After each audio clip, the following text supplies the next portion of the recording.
নির্বাচন সুষ্ঠু হবে ইনশাল্লাহ।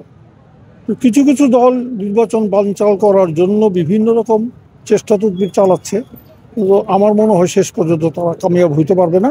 নির্বাচন হবে এবং আমরা সেই নির্বাচনে অংশগ্রহণ করব। মানুষরা ভোট দিবে, যদি ভোট দিয়ে আমাদের জয়যুক্ত করে আমরা ইনশাল্লাহ সরকার গঠন করব।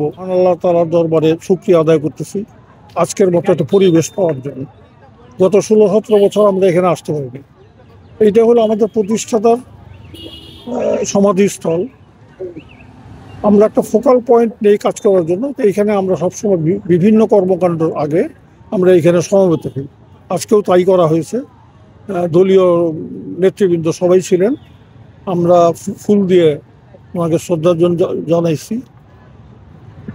এখান থেকে মানে মুক্ত রাজনীতির বিকাশ এখান থেকে আরম্ভ হোক, এই জন্য আমরা আসছি। এবার আমরা আশা করতেছি সম্পূর্ণ মুক্ত পরিবেশে নির্বাচন হবে, মানুষ স্বাধীনভাবে ভোট দিতে পারবে এবং তাদের মত বহিঃপ্রকাশ করতে পারবে।